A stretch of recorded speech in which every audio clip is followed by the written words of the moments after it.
Thank you everyone for tuning in to TruPoint Talking Tech for this month. Our guest today is Chris Ervin, sales engineer extraordinaire with Lumen. Chris, thanks for joining us. Thanks for having me. Every month we get together and with different partners from our ecosystem and, try and provide some educational content for our clients and give them some opportunity to understand the providers that we work with in a better way. So again, thank you for taking the time. Oh, thanks for having me. Tell me a little bit about your background. So I've been with Lumen in the channel coming up on 9 years. I've been in the tech industry since '95. Started out, back in the days of T1s, and been in tech ever since. My passion is information security. I'm a CISSP, CCSP, and have AWS security specialization. But really, the takeaway is that, InfoSec is my passion. It's what I do. So, yeah, I love it. And we would definitely, I think, include you in our Tech Connect event that's coming up in August. We'll have a breakout session around security or compliance with you. So looking forward to that. Today, we're going to talk a little bit about Lumen and then a little bit about disaster recovery. This month's, issue is sort of around disaster recovery as we head into summer storm season here in Florida and hurricane season. So, everyone thinks of Lumen for network. What other areas should our clients think about with Lumen? So, you're exactly right. We've been seen as a connectivity provider, and that's what we do. We've been doing it for quite a while. We excel at it, but really, the network drives enablement of services that provide availability, reachability, and scalability.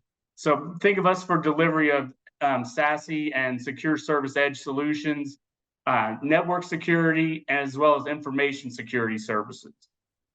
So what do you see as the 4 key differentiators for the security business within Lumen? The number 1 is our people. Number 2, I would say our reach and scope. Number 3 is our availability of tools. And the 4th one is our ability to customize and specialize when it comes to security solution. So dig a little deeper on the tools and the customization there. So what I like to say is that to use the cliche kind of, we eat our own dog food. So if we have something in our portfolio, at some point or somewhere in the Lumen ecosystem, we are using that tool. So, for example, I have a customer who came to me and wanted to talk about governance, risk, and compliance, specifically vendor risk management. So, while not productized, we use ourselves OneTrust. That's the platform that we use internally with our global information security services. So we have expertise in doing governance, risk, and compliance for ourselves, and that's what we were able to bring to that customer and bring that solution to them. It's not something where, not to say that we don't partner, we obviously do, where we just pick and choose something. This is something that we have expertise in it because we use it. We have Lumen people doing it. Right. Is there also an advantage to a customer that uses you guys for both network and security? And I don't mean necessarily just pricing, but is there a reason technically that that's a better situation? Sure. So while we can provide services on third-party circuits, when you have connectivity with Lumen, the advantage is you get the same people. It's a people-driven service. When it comes to security, you can have all the tools in the world, but if you don't have the people to kind of man the battle stations and have the expertise to not only to use another cliche, filter out the signal from the noise, that have expertise in tuning your alerts on your SIM, very time consuming, you got to automate.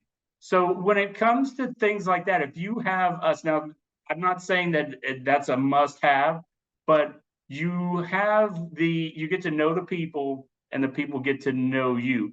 Going to a third-party provider, I mean, some people obviously don't want to put all their eggs in one basket, and it's who's watching the watchers. so to speak. So completely get it, but yeah, I would say once again that the getting to know and utilize our resources, our people, is a big differentiator. Yeah, I understand. We've gotten to know some of your security engineers pretty well, so definitely can understand that. Let me ask you, so while we've got you, let me ask you another question around security. Sure. What do you see as maybe the one element that is overlooked by a lot of businesses today of security, element of security? Yeah, what is overlooked is planning.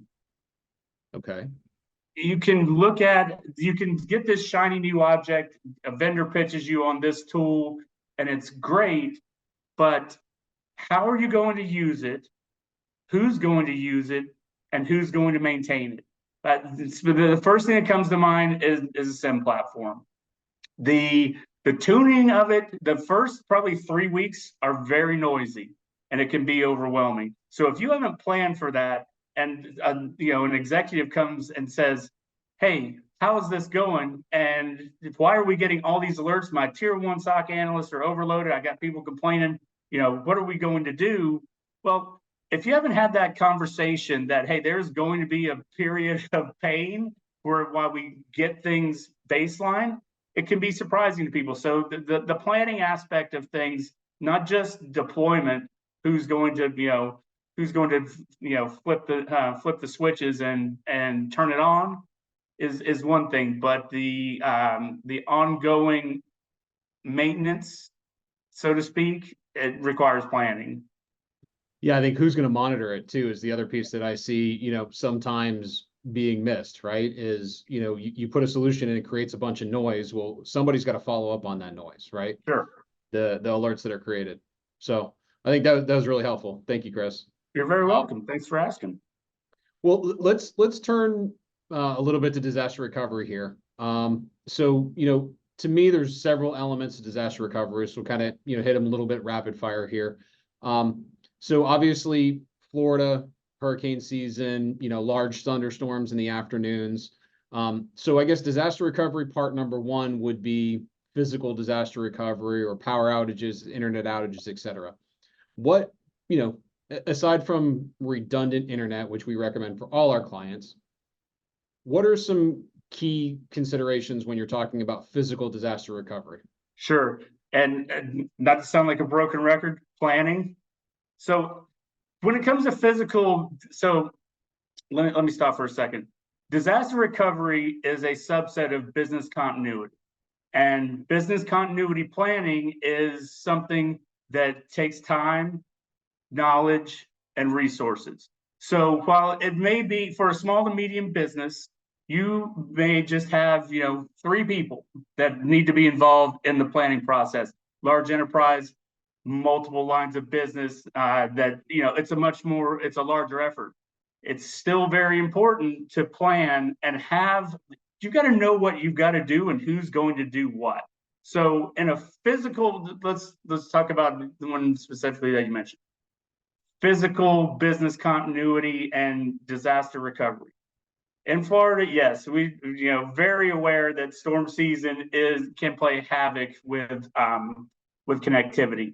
My suggestion is, yes, have redundant internet providers, but if you lose power to your building, which happens, as we all know, what are you going to do? So battery backup, test the battery backup system, and then maybe look at something. I'll go Lumen specific here for just a minute.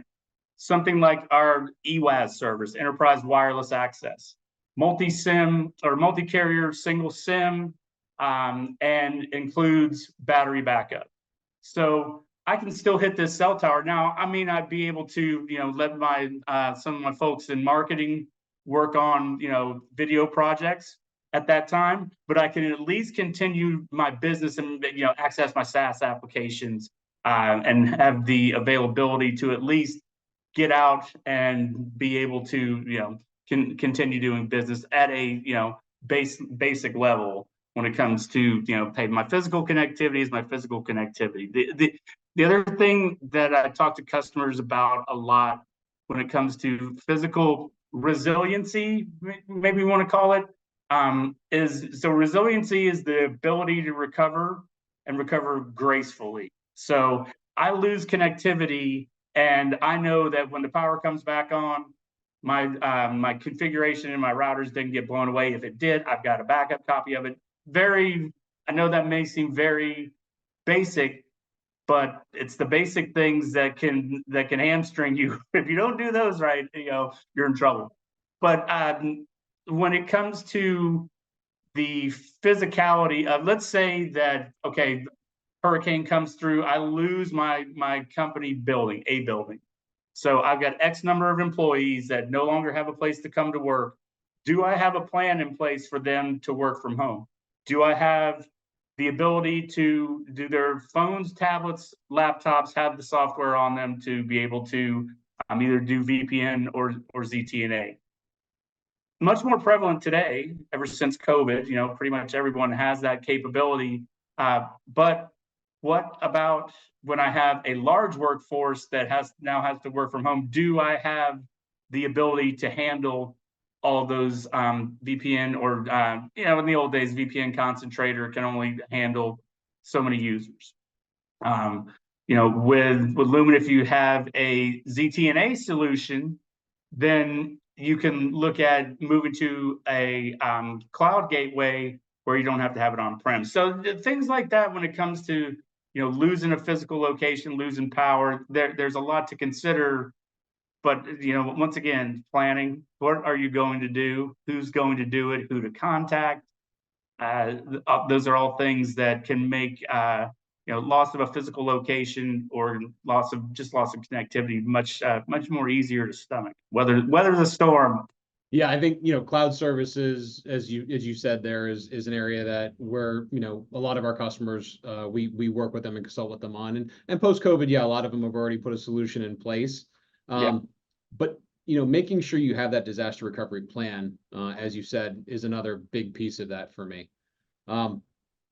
Let's run through those cloud services, right? So, Sure. the obvious ones are unified communications and contact center, right? So the ability to have your voice in the cloud. You've got cloud infrastructure, right? Which I know you guys can support, right? So if they don't have their servers on premise, don't want to have the phone system on premise. But you mentioned ZTNA. Let's double click on that a little bit and just dig in further there, right? So now you're talking about putting your security in the cloud as well. So yeah, and ZTNA is a function, is a security function, but it's also a function of user and device management and limiting east-west access. So before, when a consumer or a person would use the VPN, they VPN in, and now they have access to the entire network segment, whatever segment you allow them to within firewall rules behind the VPN or on the same device. No bueno. So with ZTNA, we're going to limit functionality to this person in marketing can only access these resources on the marketing subnet. And that is a very basic example. I know some of your viewers out there rolling their eyes, oh my God, he's missing, Yes, I understand. So, but that's ZTNA at a very high level. So having that in place, can ensure that your users can access their necessary resources and not have broad access. When you mentioned UCC, when it comes to voice, we have and this comes back into physical disaster recovery and business continuity. So we have a product called Lumen Cloud Communications. Think of it as hosted VoIP, but a little bit more resilient. It comes with analog terminal adapter if needed, and then it also comes with battery backup. So now you have your EWAS circuit that I mentioned before. You have Lumen Cloud Communications with battery backup, so you can continue to if the weather is that inclement or that bad, yeah, you probably don't want the folks in the building. But if someone has to be on site for whatever reason, that's a couple of solutions. But getting back to cloud services and business continuity and DR, So yes, we've got a very, very broad portfolio. But when you think about it, looking at it through the business continuity lens, so when you go to a cloud service, let's say I've got, I'm using Amazon S3 for storage. What do I do to make sure that I have another copy of that data? So we have a product, Lumen Network Storage. It's S3 compliant for customers used to using S3. I would say it's very, very similar. It will look very familiar. And that's for backing up file and block and object, or excuse me, object storage. Then we have another product called Data Protect Backup, which is for file and block as well, but you can also back up your VMs, back up your snapshots. So cloud services, we provide cloud, our product is Cloud Connect, go to all the major CSPs. So there's your connectivity to it.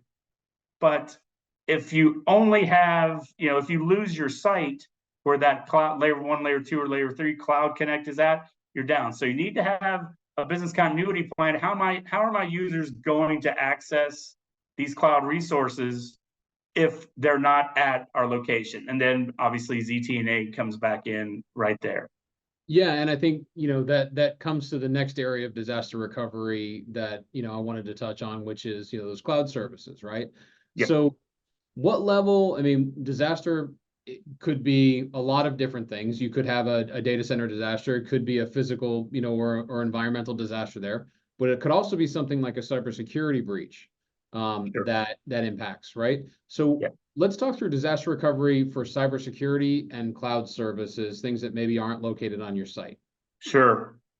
So you want to tackle the easy one, the one that people see all the time, ransomware. There you go.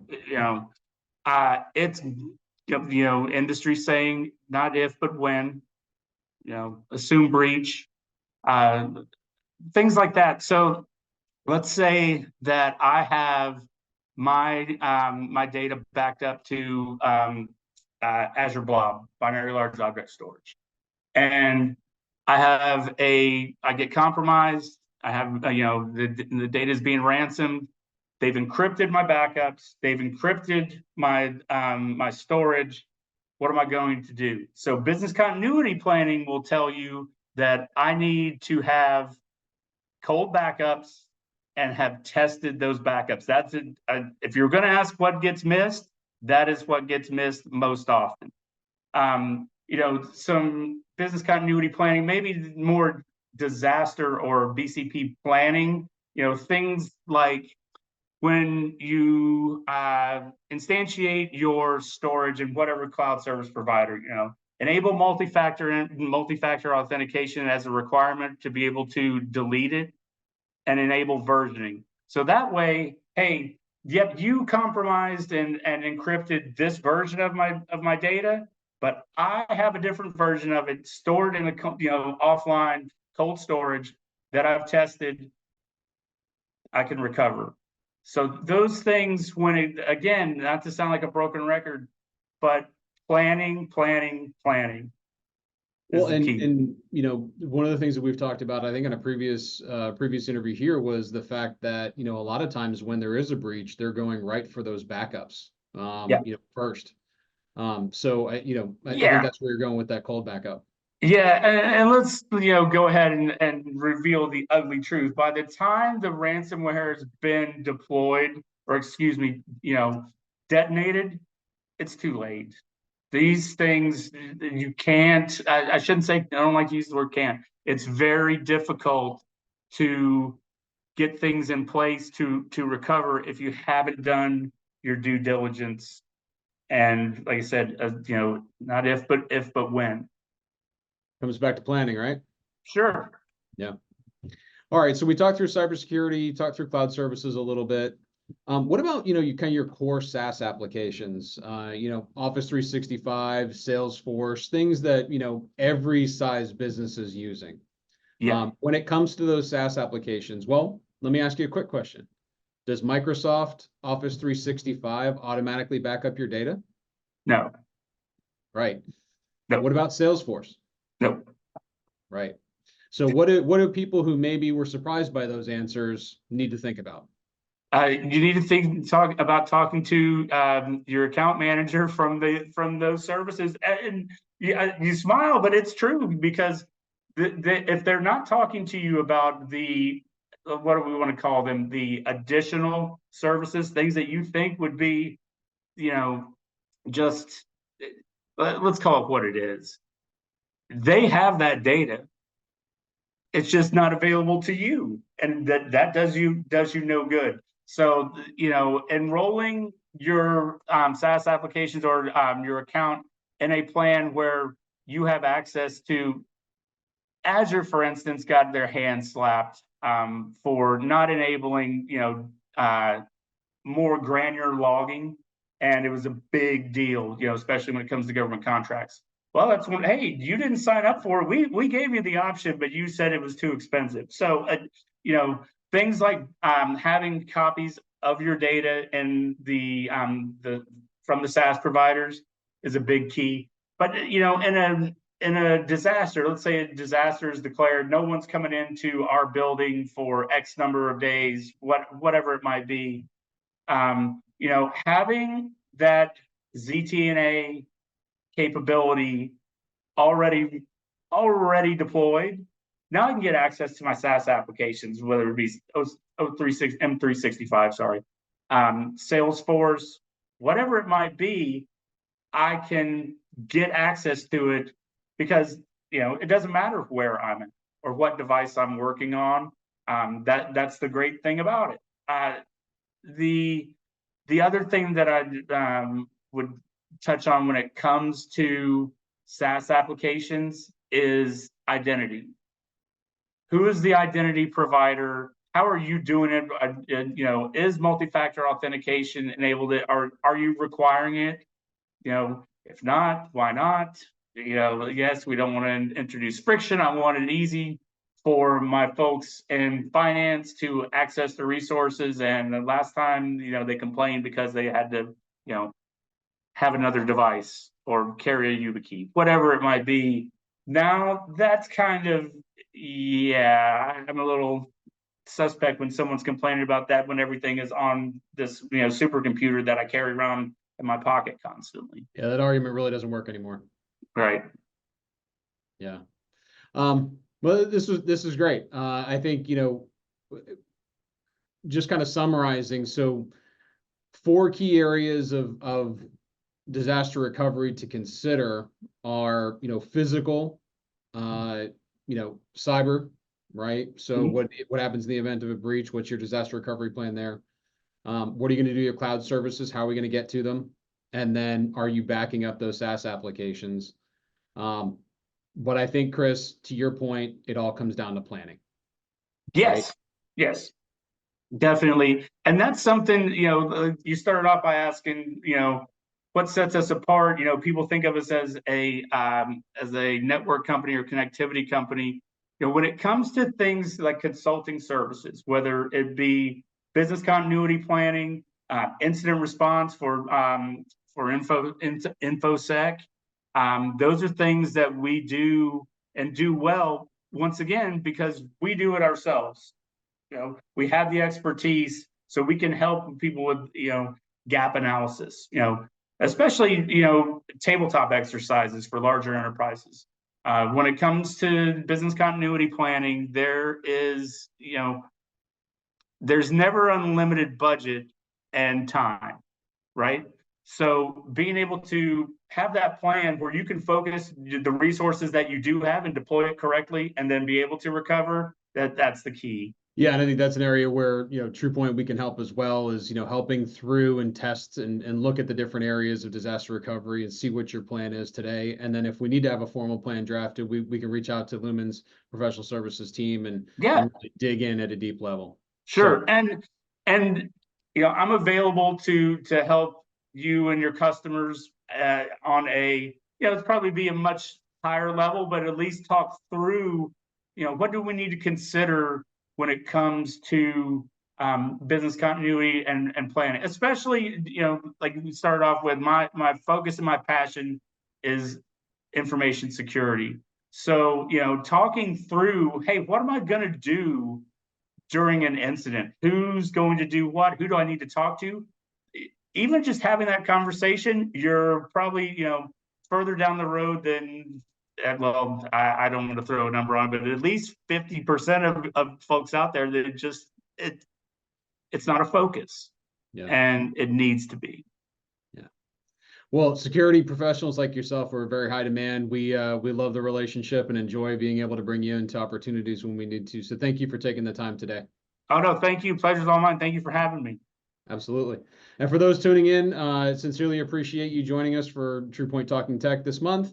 Again, if you want more of this content or saw value in the content, please like or share our YouTube page. And hopefully we'll see you all next month for our next Talking Tech series.